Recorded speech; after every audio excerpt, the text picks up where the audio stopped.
দিনের ব্যস্ত সূচির প্রথম দিনে ঢাকায় জাতিসংঘ মহাসচিব গুতেরেস, প্রধান উপদেষ্টার সাথে বৈঠক, আশায় বুক বেঁধেছে রোহিঙ্গারা। রূপগঞ্জে আর লালমনিরহাটে শিশু ধর্ষণ, বগুড়ায় ধর্ষক থেকে রক্ষা পায়নি প্রতিবন্ধী নারী। শোকাচ্ছন্ন মাগুরার জারিয়া গ্রামের সবার মুখে মুখে ধর্ষকদের সর্বোচ্চ শাস্তির দাবি।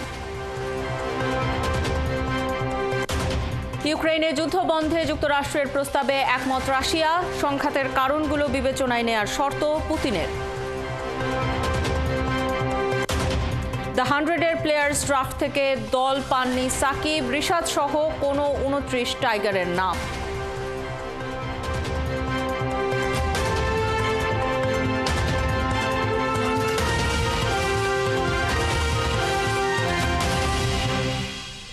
স্বাগত সংবাদ সংযোগে, সাথে আছি আফসানা শাওন। শুনছিলেন প্রধান শিরোনাম, এবারে বিস্তারিত। তেজগাঁওয়ের কার্যালয়ের প্রধান উপদেষ্টা ডক্টর ইউনূসের সাথে বৈঠক করেছেন জাতিসংঘ মহাসচিব অ্যান্তোনিও গুতেরেস। স্বার্থ সংশ্লিষ্ট বিষয়ে ছাড়াও দুজনের আলোচনায় রোহিঙ্গা সংকট নিয়ে আলোচনা হয়। সেখানে আছেন সহকর্মী মাইনুল মারুফ, আরও খবর নিয়ে যুক্ত হচ্ছেন আমাদের সাথে। মাইনুল, দুই নেতার বৈঠক কখন শেষ হয়েছে এবং কক্সবাজারে যেতে বিমানবন্দরের উদ্দেশ্যে রওনা হয়েছেন কিনা তারা, সেটিও জানাবেন।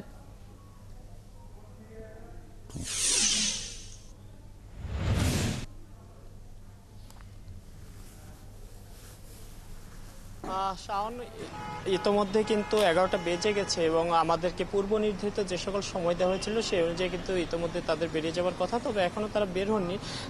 বের হলে অবশ্যই আমি আপনাকে জানিয়ে দিত, আপনার অত দর্শক জানেন, এখনও বের হননি। তবে আজকে ইতোমধ্যে আলোচনা তাদের মধ্যে সম্পন্ন হয়েছে এবং যে সকল বিষয়ে আলোচনা হয়েছে বলে আমরা জানতে পেরেছি তার মধ্যে রয়েছে রোহিঙ্গা সংকট এবং যে সকল বর্তমানে যে অর্থ নিয়ে বা তাদের ফান্ডিং নিয়ে যে সকল ক্রাইসিস চলছে এই নিয়ে আলোচনা হয়েছে এবং এর পাশাপাশি আরও কয়েকটি বিষয় ছিল। সেই বিষয়গুলো এখন কি এক্স্যাক্টলি কি বিষয়ে আলোচনা হয়েছে তা এখন আমরা জানতে পারিনি। হয়তো কিছুক্ষণ পরে আমাদেরকে প্রধান উপদেষ্টার প্রেস সচিবের মাধ্যমে হয়তো আমরা জানতে পারবো। তবে কিছুক্ষণের মধ্যেই তারা কক্সবাজারের উদ্দেশ্যে রওনা হবেন এবং রাস্তায় কিন্তু আমরা দেখেছি নিরাপত্তা বাড়ানো হয়েছে এবং কিছুক্ষণের মধ্যে হয়তো তারা এখান থেকে বেরিয়ে কক্সবাজারের দুজনে একই বিমানে রওনা হবেন এবং সেখানে কক্সবাজারের রোহিঙ্গাদের সাথে তাদের ইফতার করার কথা রয়েছে। এছাড়া রোহিঙ্গাদের যেখানে থাকেন তারা সে জায়গায় বিভিন্ন কয়েকটি প্রোগ্রাম কিন্তু তাদের আছে। সেখানে জাতিসংঘ মহাসচিব তাদের আবাসস্থল ঘুরে দেখবেন উখিয়া যে রোহিঙ্গাদের যে শিবির রয়েছে, শরণার্থী শিবির, সেই শরণার্থী শিবির ঘুরে দেখে রোহিঙ্গাদের সাথে মত বিনিময় করার কথাও কিন্তু রয়েছে।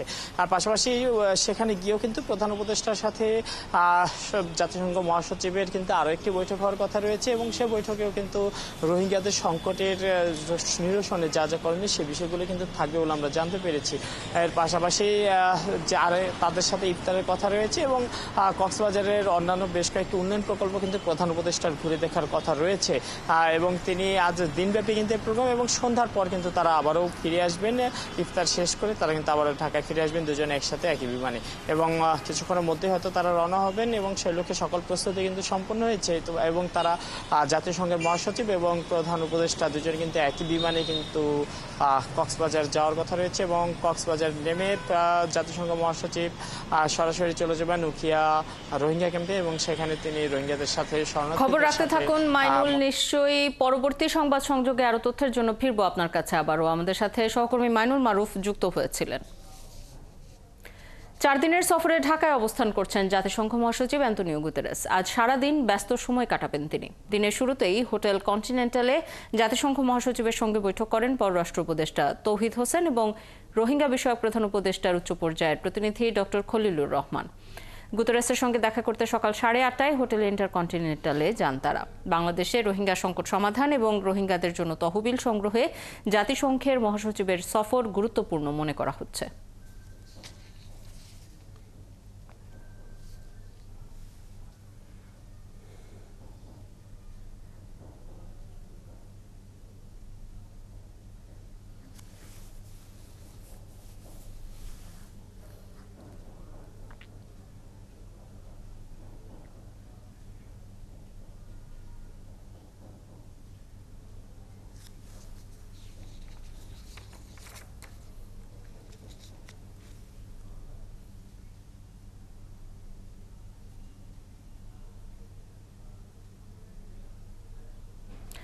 দর্শক, এরই মধ্যে আমরা জানি প্রধান উপদেষ্টা ডক্টর মোহাম্মদ ইউনূস এবং জাতিসংঘ মহাসচিব অ্যান্তোনিও গুতেরেসের কক্সবাজারে যাওয়ার কথা।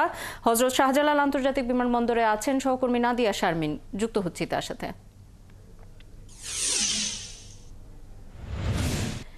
নাদিয়া, কক্সবাজারের উদ্দেশ্যে তারা কখন রওনা হবেন?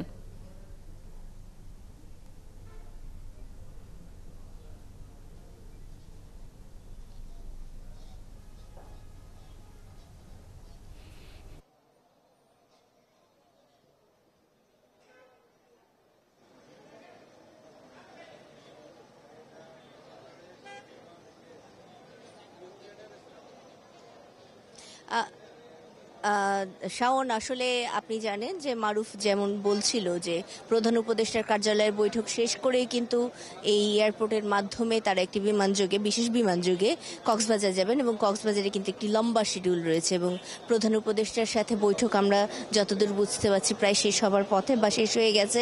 কেননা এখানকার যে প্রস্তুতি ভিভিআইপি টার্মিনাল সেটি বলে দিচ্ছে আসলে যে মোটামুটিভাবে তারা প্রধান উপদেষ্টা এবং আন্তোনিও গুতেরেস দুইজনকেই এই পথ দিয়ে নিরাপদে বিমানে তুলে দেওয়ার জন্য মোটামুটি প্রস্তুত রয়ে গেছেন এবং জাতিসংঘের মহাসচিব এবং প্রধান উপদেষ্টা একই বিমানে যাবেন কক্সবাজারের উদ্দেশ্যে।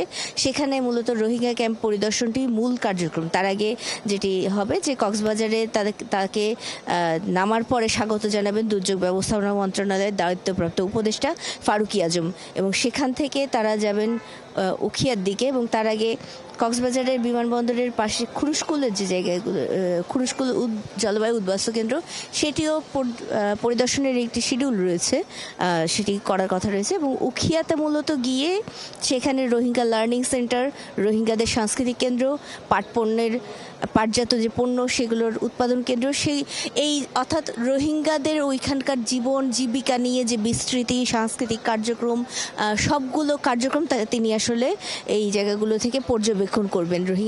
রোহিঙ্গাদের ওখানে তিনি আগেও গিয়েছিলেন, এবার আর একটু বড় করে এই গুছিয়ে তাদের সাথে ইফতার করার যে কার্যক্রম সেটি থাকবে এখানে এবং তার পাশাপাশি কিন্তু রোহিঙ্গা যারা নেতারা রয়েছেন তাদের সাথেও তার দেখা করার কথা রয়েছে এবং রোহিঙ্গা নেতাদের সাথে দেখা করে তাদের অবস্থান জানা, নারীদের সাথে দেখা করে তাদের অবস্থান জানা, এই সব কিছুর মাধ্যমে কিন্তু চেষ্টা চলবে যে রোহিঙ্গা ইস্যুটি, যেটি কিন্তু গাজা এবং রুশ ইউক্রেন যুদ্ধ, এই নানান বিষয়ে, নানান ইস্যুর মধ্যে চাপা পড়ে গেছে, সেই বিষয়টিকে আরেকবার আন্তর্জাতিকভাবে সারা বিশ্বের সামনে তুলে আনা এবং এই তুলে আনার কাজটি করার জন্য খুবই জরুরি এই মুহূর্তে তার এই সফরটি এবং এই সফরের মাধ্যমে কিন্তু রোহিঙ্গাদের জন্য যে তহবিল দরকার, একটি বিশাল অর্থ দরকার হয় বাংলাদেশে যারা রোহিঙ্গা রয়েছে তাদেরকে থাকা, খাওয়া, স্বাস্থ্য সেবা, চিকিৎসা সহ বিভিন্ন কার্যক্রমের জন্য, তাদের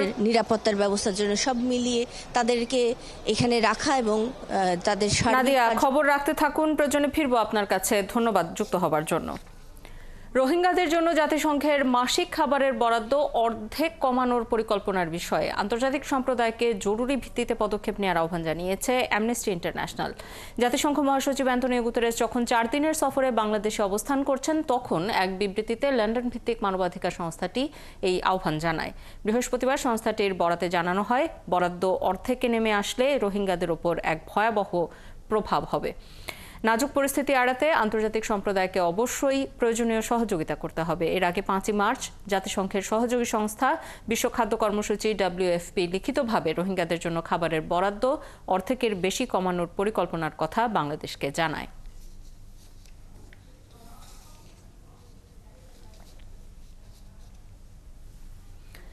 জাতিসংঘ মহাসচিব অ্যান্তোনিও গুতেরেসের বাংলাদেশ সফর নিয়ে নতুন করে আশান্বিত হয়েছে রোহিঙ্গারা। তারা মনে করছেন যত বাধাই থাক এবার তাদের দেশে ফেরার ব্যবস্থা হবে। এদিকে কক্সবাজারের বাসিন্দা এবং রাজনৈতিক দলের নেতারাও গুতেরেস এবং প্রধান উপদেষ্টা ডক্টর ইউনূসের কাছে দাবি তুলেছেন রোহিঙ্গা প্রত্যাবাসনের। কক্সবাজার থেকে কামরুল ইসলাম মিন্টু জানাচ্ছেন বিস্তারিত। হাজার কয়েক উগ্রবাদী ছাড়া নিজ দেশে ফেরত যাওয়ার পক্ষে উখিয়া টেকনাফে আশ্রিত রোহিঙ্গারা। কারণ সেখানে তাদের জন্ম, ছেলেবেলা থেকে শুরু করে জীবনের অনেক স্মৃতি, সহায় সম্বল সব জমিয়ে রাখা। কিন্তু এখন জান্তা সরকারও রোহিঙ্গাদের আবাস আরাকান থেকে বিতাড়িত। এখন আরাকান দখল করে আছে দেশটির বিদ্রোহী গোষ্ঠী আরাকান আর্মি, যে কারণে এখন অনেক জটিল রোহিঙ্গা প্রত্যাবাসন। এ অবস্থায় যখন বাংলাদেশ সফরের কর্মসূচিতে 1 লাখ রোহিঙ্গার সঙ্গে ইফতারের কর্মসূচি রেখেছেন জাতিসংঘের মহাসচিব অ্যান্টোনিও গুতেরেস, তখন আবার নতুন করে আশান্বিত হয়েছে বাংলাদেশে আশ্রিত রোহিঙ্গারা। তাদের নেতারা বলছেন, যত কঠিন হোক গুতেরেস এবার তাদের দেশে ফেরত পাঠানোর একটা পথ খুঁজে বের করবেন। বাংলাদেশের আতলই পুরা দুনিয়ায় মিলি আর কানতে কান সেফ জোন গরন আর টুপি দি আর অতনু वापस মাঝে জলদি ফাঁসা দিবে আল্লাহ বলি ইন্টারন্যাশনাল সোনালি আর ইয়ান বেইবার দিতার দাবি করছো। রোহিঙ্গারা আরো মনে করেন, বাংলাদেশের প্রধান উপদেষ্টা ডক্টর ইউনূস চেষ্টা করলেই তাদের দেশে পাঠাতে পারেন। তিনি তাদের জন্মভূমিতে ফেরাতে বিশ্ব নেতাদের চাপ দিতে পারেন। ডক্টর ইউনূসের আতলই আলাদা আছে, এই দুনিয়ার জুড়ি আতলই বাদে আছে আর আছে কেঙ্গির আর অতন নিজের অতন তার টু বিশেষ জন পৌঁছবার জন্য আর আন্দাজ রিকোয়েস্ট করি বলা যদি আনো যদি করে দিনা পারদের মরিবল লেখা দা সুরত করে দিবাল্লা বাংলাদেশ লয়ারে মিলিয়ারে এ সুরত তান লয়ারে তুলে দাসি ইয়ান তুলে দুজন তারা দিনের জন্য। এদিকে কক্সবাজারের বাসিন্দা ও রাজনৈতিক নেতারা বলছেন, তারা আশা করেন গুতেরেসের এই সফরের পর রোহিঙ্গাদের ক্যাম্প ভিত্তিক জীবনযাপনের নিরাপত্তা নিশ্চিত হবে, তাদের জীবন মানে উন্নয়ন হবে। আমরা আশা রাখি আমাদের মাননীয় প্রধান উপদেষ্টা একজন ইন্টারন্যাশনাল ফিগার, উনি জাতিসংঘের মহাসচিবের সাথে বসে WFPর যে খাদ্য সহায়তা কমানোর যে চিন্তাভাবনা সে থেকে সরে আসার জন্য উনি প্রয়োজনীয় ব্যবস্থা নেবেন। 3টার সমন্বয়ে আজকে এখানে আপনার 3টা গ্রুপ এখানে উপস্থিত হচ্ছেন। আমি আশা করব একটা সমাধান এখান থেকে আসতে হবে। শুক্রবার 2 বিশ্ব বরেণ্য নেতা ক্যাম্পে রোহিঙ্গাদের সাথে ইফতার করবেন, তাদের ক্যাম্প জীবন ও চাওয়া পাওয়ার কথা শুনবেন। কামরুল ইসলাম মিন্টু, 71, কক্সবাজার। জাতিসংঘ মহাসচিব অ্যান্টোনিও গুতেরেস কক্সবাজারে রোহিঙ্গা আশ্রয় শিবির পরিদর্শন করবেন। একই সাথে তিনি এবং প্রধান উপদেষ্টা ডক্টর মোহাম্মদ ইউনূস সন্ধ্যায় 1 লাখ রোহিঙ্গার সঙ্গে ইফতার করবেন। সেখানকার প্রস্তুতির খবর জানাতে যুক্ত হচ্ছেন সহকর্মী কামরুল ইসলাম মিন্টু। মিন্টু, কক্সবাজারে পৌঁছানোর পর প্রধান উপদেষ্টার কি কর্মসূচি আছে জানাবেন, এবং জাতিসংঘ মহাসচিব প্রধান উপদেষ্টা কখন রোহিঙ্গা ক্যাম্পে যাবেন আর সেখানে কি আনুষ্ঠানিকতা থাকছে?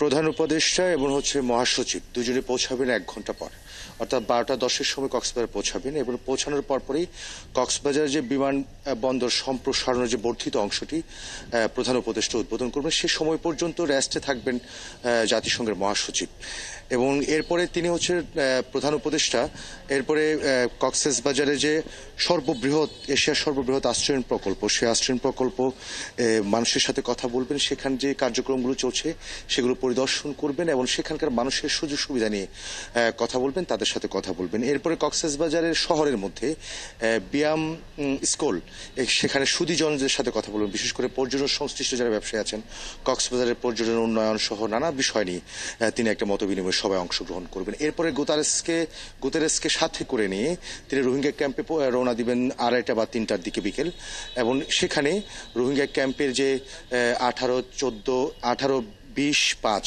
6 নম্বর ক্যাম্প, সেখানে গিয়ে তিনি জাতিসংঘের সংস্থা যে UNHCR, IOM, তারপর সহ বিভিন্ন যে সংস্থাগুলো আছে সেই সংস্থাগুলো তাদের কার্যক্রম পরিদর্শন করবে, রোহিঙ্গাদের বিভিন্ন কার্যক্রম তিনি পরিদর্শন করবেন। তারপরে রোহিঙ্গার নেতা, ইমাম এবং মাঝি যারা আছেন তাদের সাথে মতবিনিময় করবেন, প্রত্যাবাসনের বিষয় নিয়ে তাদের মতামত দিবেন, পাশাপাশি রোহিঙ্গা ক্যাম্পে যে সমস্যাগুলো আছে সমাধান করবে তাদের সাথে কথা বলবেন। এরপরেই আপনি যেটা বললেন যে সন্ধ্যায় একসাথে 1 লাখ রোহিঙ্গার সাথে ইফতার করবেন। এ মূলত কর্মসূচি। এখন আসবার সময় হয়নি, 1 ঘন্টা সময় বাকি আছে, আমরা অপেক্ষা আছি কক্সবাজার বিমানবন্দরে। খবর রাখতে থাকুন মিন্টু, নিশ্চয়ই ফিরবো আবারও আপনার কাছে। ইউএসএইডের অর্থায়ন বন্ধ হওয়ায় কৃষি, স্বাস্থ্য, জলবায়ু খাত সহ কর্মসংস্থানেও বড় প্রভাব পড়বে বলে মনে করছেন পরিবেশ ও জলবায়ু বিশেষজ্ঞরা। তারা বলছেন ইউএসএআইডির অর্থ বেশি ব্যবহৃত হতো দেশের আধুনিক কৃষি, মৎস্য, বন সংরক্ষণ, জলবায়ু পরিবর্তন মোকাবেলা খাতে। এই অর্থ যোগানের জন্য সরকারকে বিকল্প পন্থ খুঁজে বের করার পরামর্শ দিয়েছেন বিশেষজ্ঞরা। হাবিব রহমানের রিপোর্ট। মার্কিন পররাষ্ট্র দপ্তরের foreignassistant.gov ওয়েবসাইটের তথ্য অনুসারে গেল ৪ বছরে যুক্তরাষ্ট্র বিভিন্নভাবে বাংলাদেশে প্রায় ২,০০০ মিলিয়ন সহায়তা দিয়েছে। এই অর্থ ব্যবহার হয়েছে খাদ্য নিরাপত্তা ও কৃষি, শিক্ষা, স্বাস্থ্যসেবা, গণতন্ত্র ও শাসন ব্যবস্থা, পরিবেশ ও জ্বালানি এবং মানবিক সহায়তায়। চলতি বছর থেকে মার্কিন প্রেসিডেন্ট ট্রাম্প সব ধরনের সহায়তা বন্ধ করে দেন। এতে দেশের বিভিন্ন দেশি বিদেশি এনজিওর প্রকল্প বন্ধ হয়ে গেছে। প্রায় 10,000-এরও বেশি মানুষ বেকার হয়েছে। বিশেষজ্ঞরা বলছেন USAID বছরে প্রায় 500 বিলিয়ন অর্থ দিত টেকসই কৃষি, জলবায়ু ক্ষতি মোকাবেলা ও মৎস্যসহ বিভিন্ন খাতে। USAID এর ফান্ডের রেঞ্জ যদি আমরা দেখি যে এটা শুধু জলবায়ু পরিবর্তন না, পরিবেশ না, বায়োডাইভার্সিটি একটা বড় ধরনের ফান্ড ছিল, ফরেস্ট কনজারভেশন অ্যান্ড ম্যানেজমেন্ট ছিল, ফিশারিজ সেক্টরে ছিল যে ওয়ার্ল্ড ফিশকে তারা অনেক টাকা দিয়ে দিত, হেলথ সেক্টর ICDDRB ছিল যারা হচ্ছে ফিল্ড বেসড রিসার্চ, এটা একটা পায়োনিয়ার কাজ করতো। USAID এর ফান্ড একদিকে চলে যাওয়াতে ক্ষতি হয়েছে, ঠিক আছে, কিন্তু ক্ষতিটা মেনে নিয়ে আমাদের যেটা করতে হবে ঘুরে দাঁড়াতে হবে এবং আমাদের নিজস্ব সোর্স থেকে অর্থ মোবিলাইজ করতে হবে। যুক্তরাষ্ট্রের এমন সিদ্ধান্তে ইউরোপীয় ইউনিয়নভুক্ত দেশগুলো জলবায়ু পরিবর্তন মোকাবেলার খাতে অর্থ দেয়া কমিয়ে দিতে পারে বলে শঙ্কা জানিয়েছেন বিশেষজ্ঞরা। USAID এর অর্থের উপর ভর না করে বিকল্প দেশগুলো থেকে কিভাবে অর্থ আনা যায় তা নিয়ে সরকারকে নতুন পরিকল্পনা করার পরামর্শ দিচ্ছেন বিশেষজ্ঞরা। মাল্টিল্যাটারাল যে ক্লাইমেট ফান্ডিং এন্টিটিসগুলো আছে, যেমন green climate fund, global environmental facility, এটা গভর্নমেন্টের ইমিডিয়েট বসে একটা সমন্বিত চিন্তার মাধ্যমে একটা স্ট্র্যাটেজি ডেভেলপ করতে হবে। G20 যে কান্ট্রিজগুলো আছে, যেমন সৌদি আরবিয়া, আরও বড় বড় অয়েল ইনকাম এক্সপোর্টিং কান্ট্রিজগুলো, এদেরকে ওই আমেরিকার প্লেসকে এখন টেম্পোরারিলি অন্তত রিপ্লেস করতে হবে এবং আমি বিশ্বাস করি যে দে উইল ডু ইট। তরুণ জলবায়ু কর্মীরা বলছেন যে কোনো দুর্যোগে তরুণরা এগিয়ে আসে। অর্থ সংকটের কারণে নতুন জলবায়ু কর্মী ও স্বেচ্ছাসেবী তৈরি হবে না বলে মনে করছেন তারা। যদি আসলে সামনের দিনগুলোতে আমাদের ইন্টারন্যাশনাল লবিংটা একটু বেশি স্ট্রং না করা যায় বা আমাদের এইটার একটা অল্টারনেটিভ সোর্স তৈরি করা না যায়, তাহলে আসলে সামনে হয়তো বা আরও বেশি ক্ষতি হতে পারে। অর্থের ঘাটতি মেটাতে না পারলে দুর্যোগ মোকাবেলা করে ক্ষতিগ্রস্ত মানুষের টিকে থাকা কঠিন হয়ে পড়বে বলে মনে করছেন সংশ্লিষ্টরা। হাবিব রহমান, ৭১, ঢাকা। প্রধান উপদেষ্টার কক্সবাজার ও উখিয়া সফর নিয়ে বিস্তারিত জানাতে উখিয়া থেকে আমাদের সাথে যুক্ত হচ্ছেন সহকর্মী মুজাহিরুল হক রুমেন। রুমেন, উখিয়ায় আসার পর কি কি কর্মসূচিতে অংশ নেবেন প্রধান উপদেষ্টা এবং এসব আনুষ্ঠানিকতার প্রস্তুতি কেমন দেখছেন?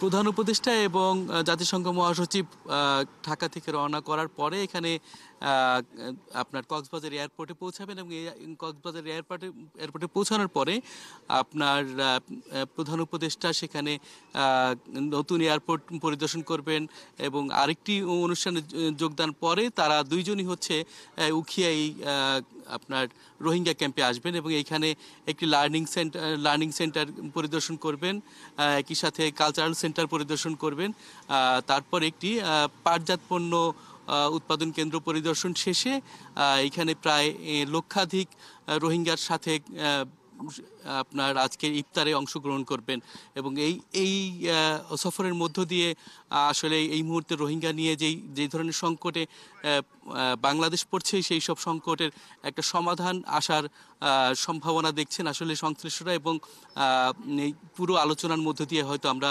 জানতে পারবো যে আসলে ভবিষ্যতে আসলে রোহিঙ্গাদের এই মুহূর্তে তাদের আপনি জানেন যে যুক্তরাষ্ট্রের সরকার পরিবর্তনের সাথে সাথে আসলে রোহিঙ্গাদের মাথাপিছু যে খরচের পরিমাণটা সেটা কিন্তু প্রায় অর্ধেকেরও কমে নিয়ে আসার অবস্থানে আছে আসলে বিশ্ব খাদ্য সংস্থা। কারণ হচ্ছে এই অর্থ পূরণ না করা গেলে এই মুহূর্তে আপনার যে ধরনের বিপর্যয়ের মুখে পড়তে পারে রোহিঙ্গাদের স্বাস্থ্য, শিক্ষা এবং অন্যান্য সর্বদিকের খরচগুলো, সেই সংকট মেটাতেই হয়তো বাংলাদেশের আপনার প্রধান উপদেষ্টা এবং জাতিসংঘ মহাসচিবের মধ্যে যেই আলোচনা হবে সেই আলোচনার মধ্যে দিয়ে একটা সুষ্ঠু সমাধান আসতে পারে।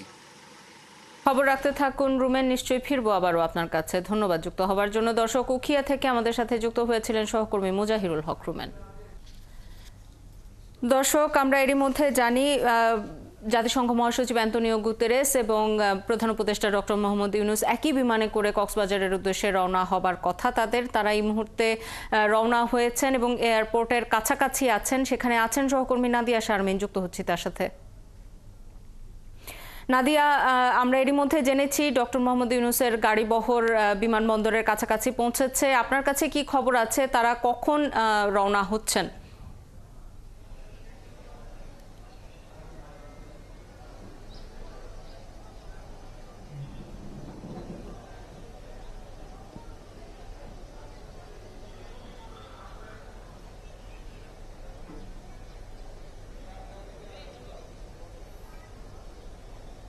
ধন্যবাদ। প্রধান উপদেষ্টার সাথে বৈঠক ছিল, বৈঠকটি শেষ হওয়ার পরে মূলত বিমানবন্দরের দিকে রওনা দিয়েছেন তারা, এবং বিমানবন্দরের দিকে এখন থেকে বলা যায় 10 মিনিট আগে তারা রওনা দিয়েছেন। এবং যেহেতু 10 মিনিট আগে রওনা দিয়েছেন, বিমানবন্দরের দূরত্ব প্রধান উপদেষ্টার কার্যালয়ে হিসেব করলে আরো হয়তো 5-7 মিনিটের মধ্যে তারা এসে পৌঁছাতে পারেন বলে আমরা ধারণা করছি, বা তার আগেও হতে পারে গতির বিবেচনা অনুযায়ী। এবং এরপরে মূলত আজকে বিশেষ বিমানে করে যাওয়ার কথা রয়েছে প্রধান উপদেষ্টা এবং অ্যান্তোনিও গুতেরেস, জাতিসংঘ মহাসচিব, দুজনেই যাবেন এবং দুজনেই কিন্তু কক্সবাজারের যে রোহিঙ্গা ক্যাম্প সেটি পরিদর্শন করার কথা রয়েছে এবং সেখানে তাদেরকে অভ্যর্থনা জানাবেন কক্সবাজার বিমানবন্দরে দুর্যোগ ব্যবস্থাপনা ও ত্রাণ উপদেষ্টা ফারুকী আজম বীর প্রতীক। তিনি তিনি অভ্যর্থনা জানানোর পরে তারা চলে যাবেন রোহিঙ্গা ক্যাম্পের দিকে এবং রোহিঙ্গা ক্যাম্পে প্রায় 1 লাখ রোহিঙ্গার সাথে তাদের আজকে ইফতারের কথা রয়েছে এবং তার আগে মূলত একটি ক্যাম্পে রোহিঙ্গা শিশুদের নিয়ে একটি ক্যাম্পেইন এবং রোহিঙ্গাদের পুষ্টি সহায়তার বিষয় নিয়ে একটি প্রেজেন্টেশন শুনবেন। আপনি জানেন যে রোহিঙ্গাদের পুষ্টি সহায়তা এবং এই যে বিভিন্ন সহায়তাগুলো দেয়া হচ্ছে, এই সহায়তাগুলোর মাধ্যমে কিন্তু রোহিঙ্গাদের এই ঢাকায় বাংলাদেশে থাকার যে নিরাপত্তা এবং সার্বিক সহযোগিতা, সেটি বাইরের দেশগুলো থেকে আর্থিক সহযোগিতা একটা বড় অংশ আসছে এবং এই আর্থিক সহায়তা কিন্তু একটি হুমকির মুখে পড়েছে ইউএসএইড, UNHCR এর যে ফান্ডিং সেটি সীমিত করে ফেলার কারণে। এবং এই বিষয়গুলোর কারণে এটি খুবই গুরুত্বপূর্ণ একটি জায়গা। তাদের অবস্থা, তাদের উন্নতির জায়গাটি কত গুরুত্বপূর্ণ সেটি দেখানো এবং তাদের এই যে সহায়তার জায়গাটি কত গুরুত্বপূর্ণ দেখানো। এর পাশাপাশি কিন্তু রোহিঙ্গা কালচারাল সেন্টারে গিয়ে সাংস্কৃতিক পরিবেশনা দেখার কথা রয়েছে এবং কক্সবাজারের একটি লার্নিং সেন্টারও পরিদর্শন করার কথা রয়েছে। এই যে পুরো এই আয়োজনটি, এই সফরের শিরোনামটি দেওয়া হচ্ছে রামাদান সলিডারিটি ভিজিট এবং এই রোহিঙ্গাদেরকে সংহতি জানিয়ে রমজান মাসে এই যে সফর হচ্ছে এবং এই সফরের মাধ্যমে কিন্তু তাদের যে দুর্ভোগ দুর্দশার জায়গা রয়েছে, মায়ানমারে ফিরতে না পারার দুর্ভোগ দুর্দশা, বাংলাদেশে থাকার পরে যখন ফান্ড কমে যাচ্ছে তখন তাদের যে স্বাস্থ্যগত এবং অন্যান্য ঝুঁকি, সেই সব কিছু তাদের চোখের সামনে দেখানোর যে সুযোগটি, সেটি সৃষ্টি হবে এই রোহিঙ্গাদের এখানে ক্যাম্পে সফরের মাধ্যমে। এবং তার মাধ্যমে কিন্তু রোহিঙ্গাদের যে ফান্ড আমাদের কাছে কমে যাচ্ছে এবং আন্তর্জাতিক বিশ্বে বিভিন্ন ইস্যুর মধ্যে রোহিঙ্গা ইস্যুটি চাপা পড়ে যাচ্ছে, রোহিঙ্গাদের প্রতি মানুষের নজর কমে যাচ্ছে, সেই জায়গা থেকে আসলে একটি উত্তরণের জায়গা বা তহবিলের ক্ষেত্রে একটি সহযোগিতার জায়গাটা তৈরি করা যাতে যায় এবং আন্তর্জাতিকভাবে যাতে সারা বিশ্ব এবং বিভিন্ন প্রতিষ্ঠান যাতে এই জায়গাগুলোতে কাজ শুরু করে, সেটি মূলত এটি উদ্দেশ্য রয়েছে। আমরা যতটুকু দেখতে পাচ্ছি যে তাদের বহরটি এসে পড়ার একটি লক্ষণ আমরা দেখতে পাচ্ছি। হ্যাঁ, তাদের বহরটি এসে পড়েছে বলে আমরা বুঝতে পারছি এবং মূলত অগ্রবর্তী যে টিমটি সেটি আগে ঢুকলো এবং তাদের এই টিমটি চলে যাবে কক্সবাজারে প্রধান উপদেষ্টা সহ এবং মহাসচিব যাবেন, জাতিসংঘ মহাসচিব, প্রধান উপদেষ্টা, সকলে মিলেই কিন্তু যেটি বলছিলাম যে রোহিঙ্গাদের জন্য কিছু করা এবং রোহিঙ্গাদেরকে বাংলাদেশে এখন পর্যন্ত যারা আছে তাদেরকে নিরাপদ রাখা এবং সীমান্ত দিয়ে কোনো দুর্ভিক্ষ বা কোনো সমস্যা সৃষ্টি হলে আরাকানে তারা যাতে আরও চলে না আসে সেই ব্যবস্থাটি নিশ্চিত করা, এই সার্বিক যে সহায়তা কার্যক্রম রোহিঙ্গা ইস্যু নিয়ে, এবং তার সাথে রোহিঙ্গা ইস্যুর আসলে সমাধান কি হতে পারে। একটা বড় সময় ধরে যে তাদেরকে এখানে রেখে দেওয়া যাবে বিষয়টিতে এমনও না। এই সমাধানের জায়গাগুলো খোঁজার জন্য আন্তর্জাতিক বিশ্বে একটি চাপ প্রয়োগের জায়গায় এই জাতিসংঘকে যাতে আনা যায়, সেই বিষয়গুলো এখানে গুরুত্ব পাবে বলে আমাদের এখন পর্যন্ত জানা যাচ্ছে, আমরা জানতে পাচ্ছি, এবং সেই উদ্দেশ্যেই মূলত এই সফরের জন্য আমন্ত্রণ জানানো হয়েছিল। এবং এই যে আমরা দেখতে পাচ্ছি এখন আসলে তারা অগ্রবর্তী যে অংশগুলো তারা ঢুকে গেছে, এবং আমরা আশা করছি কিছুক্ষণের মধ্যেই হয়তো কয়েক সেকেন্ডের মধ্যেই হয়তো প্রধান উপদেষ্টা এবং জাতিসংঘ মহাসচিব ঢুকে যেতে পারেন। নিরাপত্তার যে ব্যবস্থা এখানে যথেষ্ট করা হয়েছে, এবং এসএসএফ মূলত এই নিরাপত্তা দিচ্ছেন। আপনারা দেখতে পাচ্ছেন যে এসএসএফ এর গাড়ি তারা নিশ্চয়তা দিচ্ছে নিরাপত্তার, এবং তার সাথে সাথে কিন্তু যে অন্যান্য নিরাপত্তা সেনাবাহিনী বা অন্যান্য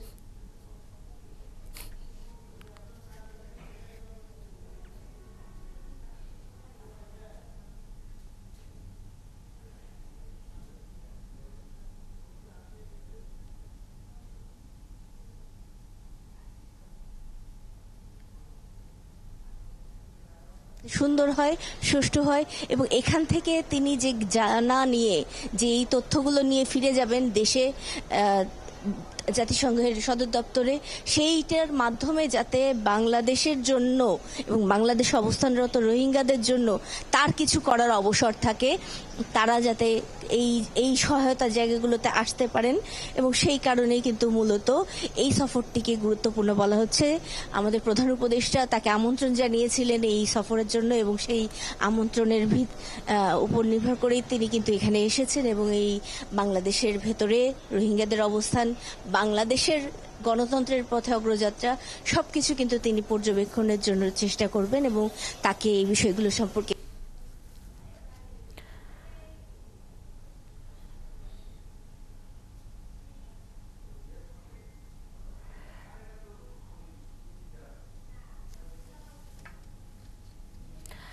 ধন্যবাদ নাদিয়া আপনাকে আমাদের সাথে যুক্ত হবার জন্য। দর্শক, সহকর্মী নাদিয়া শারমিনের মাধ্যমে এই মুহূর্তে যেটি আমরা জানছিলাম যে এরই মধ্যে ডক্টর মোহাম্মদ ইউনূস এবং জাতিসংঘ মহাসচিব অ্যান্তোনিও গুতেরেস বিমানবন্দরে পৌঁছেছেন। তাদের গাড়িবহর আমরা বিমানবন্দরে ঢুকতে দেখলাম, এবং কিছুক্ষণের মধ্যেই নিশ্চয়ই তারা কক্সবাজারের উদ্দেশ্যে রওনা হবেন। পবিত্র ঈদ উল ফিতর উপলক্ষে ঘরমুখে মানুষের যাতায়াত নির্বিঘ্ন করতে ট্রেনের অগ্রিম টিকিট বিক্রি শুরু হয়েছে আজ। যাত্রীদের সুবিধার্থে শতভাগ টিকিট অনলাইনে বিক্রি হচ্ছে। সকাল 8টা থেকে টিকিটগুলো অনলাইনে বিক্রি শুরু হয়। এ সময় পাওয়া যাবে রেলওয়ের পশ্চিমাঞ্চলের আন্তনগর ট্রেনের টিকিট। অন্যদিকে দুপুর 2টায় বিক্রি শুরু হবে পূর্বাঞ্চলের আন্তনগর ট্রেনগুলোর টিকিট। বরাবরের মতো এবারও আন্তনগর ট্রেনের 7 দিনের অগ্রিম টিকিট বিশেষ ব্যবস্থায় বিক্রি করা হবে। ট্রেনের অগ্রিম টিকিটের শতভাগই বিক্রি হবে অনলাইনে। ফিরতি যাত্রার অগ্রিম টিকিটের বিক্রি শুরু হবে 24শে মার্চ থেকে।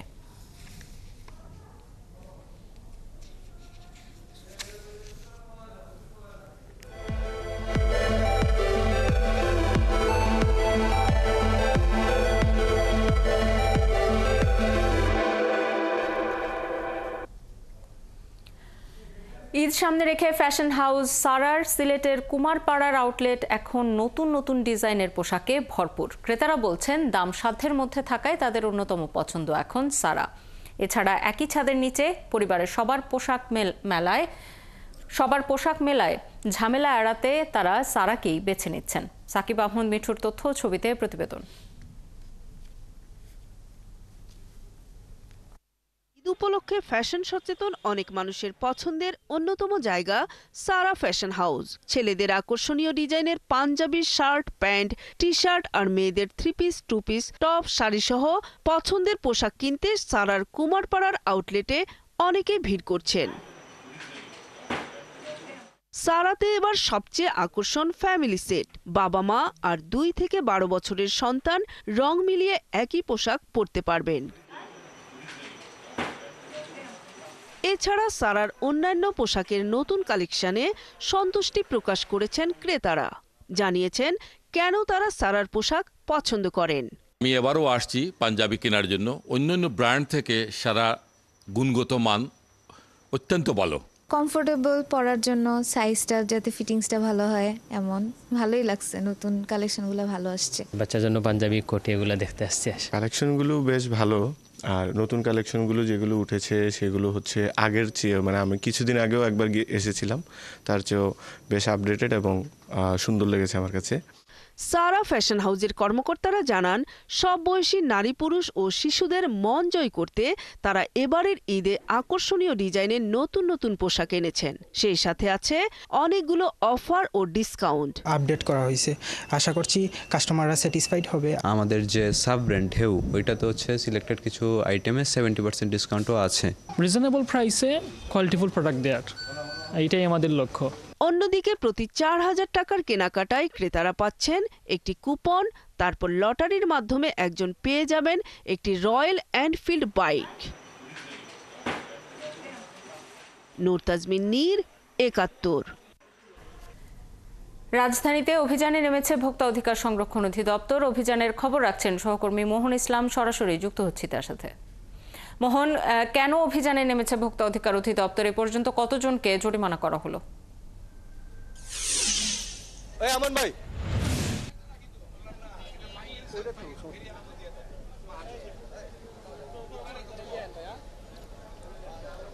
আমি যদি একদম ক্যামেরায় দেখাতে পাচ্ছি যে আসলে যে মিরপুর 12 যেই আপনার এলাকা রয়েছে সেখানে মুসলিম বাজারে কিন্তু এখানে অভিযান চালাচ্ছে ভোক্তা অধিকার। আমরা আগে দেখেছি যে মাছের বাজার, সবজির বাজার থেকে শুরু করে বিভিন্ন জায়গায় তারা যে বাড়তি দাম নিচ্ছে বা ক্রেতাদেরকে তারা ঠকাচ্ছে, বিক্রেতারা সেই বিষয়গুলো তুলে ধরছিলেন।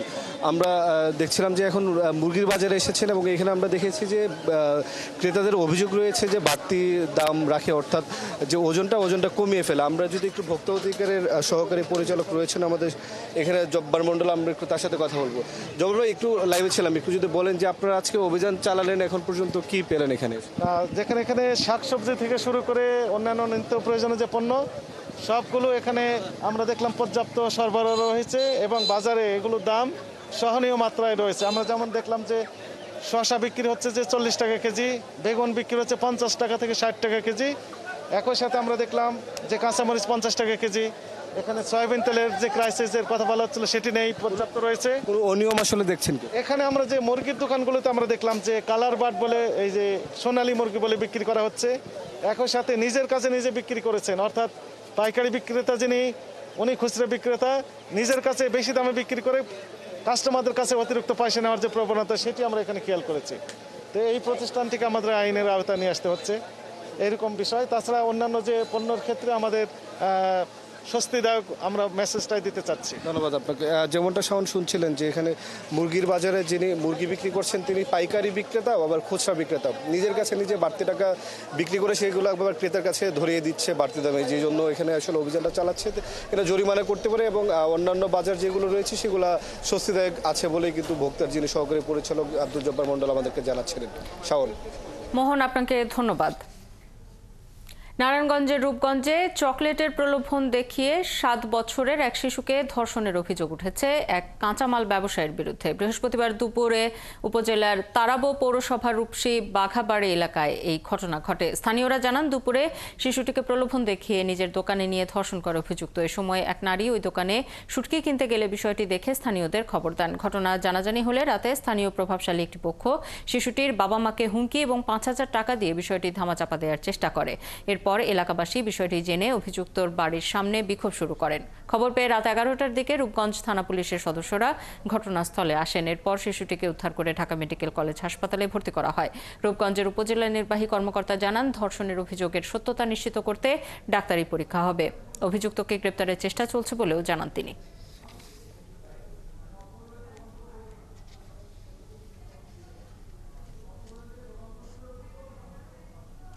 চলছে সংবাদ সংযোগ। সরাসরি সংবাদ অনুষ্ঠান দেখতে চোখ রাখুন একাত্তরের ফেসবুক পেজে এবং সাবস্ক্রাইব করুন একাত্তরের ইউটিউব চ্যানেল। একাত্তরের সাথেই থাকুন।